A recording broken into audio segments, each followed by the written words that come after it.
Welcome. Today we are writing numbers in scientific notation. So we usually work with numbers that are nice, conveniently sized. Sometimes we get maybe up to 1,000,000, but we usually don't work with numbers that are abnormally large or abnormally small.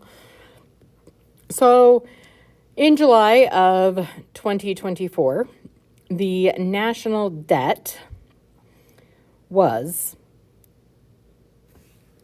34,847,569,000,000. That's a big number. Okay. The weight of an atom of gold is 0.0327 grams. So that's a lot of zeros. Those are big and small numbers. So if we had to multiply or divide with those numbers, it would be a really big pain. All those decimal places, it would be a total nightmare. So to avoid these type of difficulties, scientists are like, let's find a better way. And so they thought, powers of 10, that's going to help us. So scientific notation was a format that was brought about and universally used to talk about really big and really small numbers. So scientific notation, again, powers of 10. So 4,000 can be written as 4 times 1,000. And with 1,000 being exponents, well, that's 4.0 times 10 to the third. 5,900 could be written as 5.9 times 1,000. So that would be 5.9 times 10 to the third.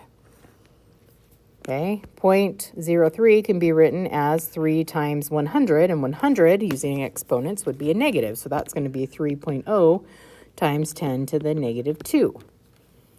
If we're in the hundredths again, so this would be 6.7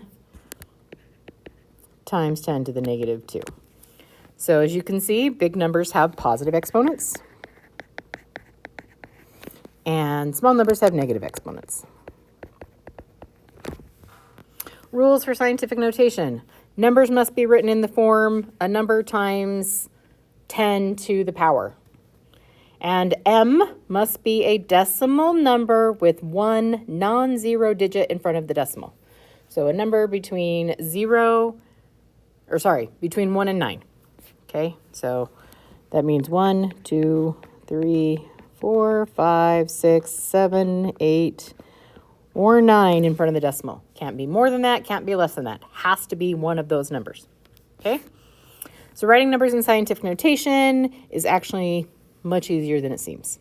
Okay, so the first thing we do, we figure out where the decimal currently is. So right now, there is a decimal there. We don't usually write it, but it exists. And now we have to figure out where the decimal needs to go. We need it so that there's one number that's either a 1, 2, 3, 4, 5, 6, 7, 8, or 9 in front of the decimal. So that means our decimal needs to move to right between the 1 and the 5. So to move it, we had to move it 1, 2, 3, 4. So this becomes 1.52. We drop off the zeros times 10 to the fourth power because it was a big number.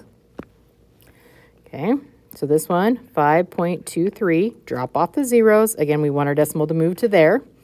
To get there, we have to move our decimal 1, 2, 3, 4, 5, 6, 7, 8, 9. So times 10 to the 9th. This is one of the few times in math where you're going to see the X as the multiplication sign. All right, 1.93, drop the decimals, times 10 to the 3, 6, 9, 12, 13. All right, this time it's a little harder when you're dealing with smaller numbers to decide where the decimal goes because it's easy on these ones, right? There's always just, you move it to the front. Here we have to remember we only get one number that's in front. Drop zeros. So 9.78 times 10 to the negative, because it was a small number, and then 1, 2, 3, 4, 5, 6, 7. This is going to be 4.3 because it's going to go there, times 10 to the negative 1, 2, 3, 4.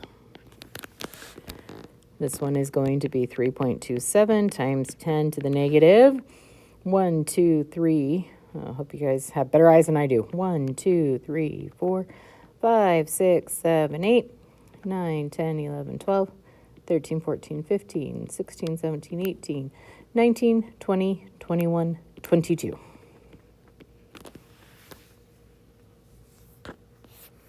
Okay, you can think of it this way. If you make the decimal number bigger, you need to make the exponent smaller to compensate.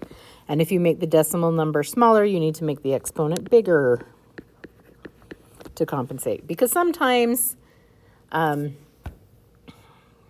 you're given scientific notation that's not actually scientific notation. It looks like it, but it's not quite right. So here we go. We have 79 times 10 to the 9th. Well, we actually need to move that decimal over, right? So this should be 7.9 times 10 to the, well, we made the decimal smaller, so we need to make the exponent larger. Okay, here we're making this actually larger, so we need to make that smaller, right? Because negative 15 is actually smaller.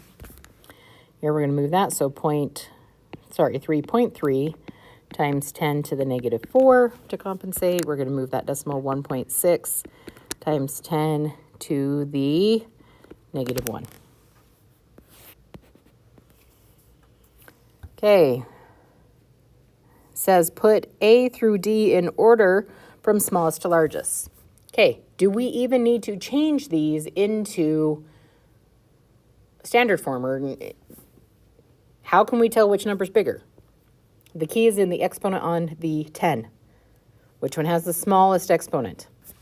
C. So this is going to be 9.8 times 10 to the negative 10. Okay, then what one has the next? Well, D. 7.9 times 10 to the negative 6th. Then what's next? 7.9 times 10 to the 5th. And then 6 times 10 to the 8th. Okay, now we're going to put these, we're going to go to standard notation. So from scientific notation back to a number that we're used to working with. Remember that if it has a positive exponent, we're making the number bigger. Okay, so this means we're going to be adding zeros, right? So 4.12, and we want 6 decimal places. 1, 2, 3, 4, 5, 6. So we put zeros in, and so this is 4, 1, 2, 1, 2, 3, 4 zeros. So that's 4,120,000.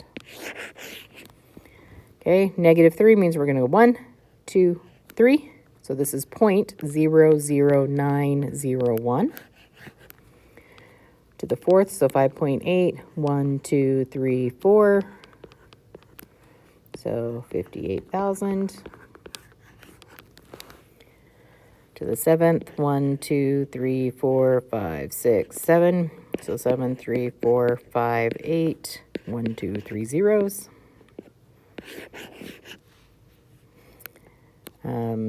This is going to put 5 zeros in front.